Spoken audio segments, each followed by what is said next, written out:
మనకు ఉన్నటువంటి నక్షత్రాలు ఏంటంటే 27 నక్షత్రాలు ఉంటాయి. 27 నక్షత్రాలలో చాలా పవర్ఫుల్ నక్షత్రం ఏదైనా ఉంది అంటే అది స్వాతి నక్షత్రమే.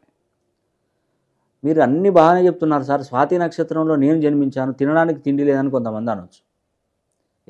ఎందుకంటున్నారంటే వాళ్ళు పెట్టుకున్నటువంటి పేరు ఖచ్చితంగా అది మైనస్లోనే ఉంటుంది నాకు తెలిసి. ఎందుకంటే ఫ్రీక్వెన్సీ తక్కువ ఉంటుంది, డిగ్రీస్ తక్కువ ఉంటాయి. నక్షత్రం బాగుంది కానీ ఆ పేరులో సంఖ్యాబలం అనేది కూడా డౌన్ఫాల్లో ఉందనుకోండి, ఏ మాత్రం ఎదగలేకపోతారు.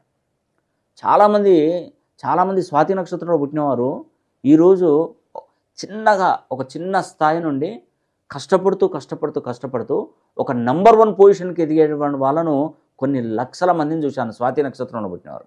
నిజంగా స్వాతి నక్షత్రానికి అధిపతి రాహు, లక్ష్మీ నారసింహుడు జన్మించినటువంటి నక్షత్రమే స్వాతి నక్షత్రం.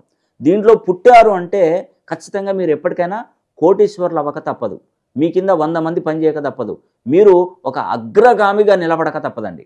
నిజంగానండి, ఇంతలా చెప్తున్నాను. స్వాతి నక్షత్రం అంటే దానిలో ఎంత పవర్ ఉంటే నేను చెప్తానండి. ఏదో ఆషామాసిగా చెప్పింది కాదు.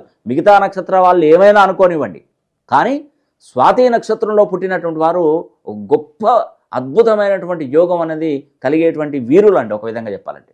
అయితే వీళ్ళకి మెయిన్ ఏంటంటే స్వయం శక్తి బాగుంటుంది, వీళ్ళకి పొటెన్షియల్ బాగుంటుంది. పొటెన్షియల్ అంటే ఒక విధంగా ఏదైనా ఒక్కరుగానే వెళ్తారు, అన్ని సాధించుకొని వస్తారండి. వీరు ఒకరితో పని ఉండదు, ఒకరు సపోర్ట్ చేయాలి, ఒకరు సపోర్ట్ చేయరు అనే అవసరం లేదండి.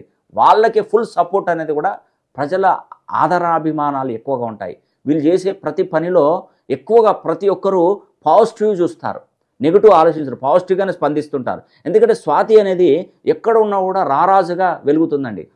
ఒక చీకట్లో ఉన్నటువంటి వారికి ఒక కొవ్వొత్తి వెలుగు ఎలా ఉంటుందో ఆ వెలుగు 10 మందికి ఉపయోగపడే విధంగా ఉంటుంది స్వాతి నక్షత్రంలో. నిజంగా అందుకే నేను అనుకుంటాను, ఈ స్వాతి నక్షత్రంలో పుట్టిన వాళ్ళు ఒక్కరైనా నా దగ్గరకు వస్తే వాళ్ళు పూర్తి స్థాయిలో నేను చెప్తాను, వాళ్ళకి ఏ ప్రాబ్లం ఉందో తెలియజేస్తాను, వాళ్ళు ఎలా ముందుకు ఎదగాలో చెప్తాను అని ఒక ఆసక్తి అనేది నాలో ఉంటుందండి. కాబట్టి మీరు స్వాతి నక్షత్రంలో కనుక మీరు జన్మించినట్లయితే ఒక్కసారి నన్ను డైరెక్ట్గానైనా కలవండి, లేదంటే ఫోన్ లైన్ ద్వారానైనా కలిసే ప్రయత్నం చేయండి. ఖచ్చితంగా మీకు ఒక మంచి భవిష్యత్తు ఏర్పడే విధంగా నేను తప్పకుండా ట్రై చేస్తాను.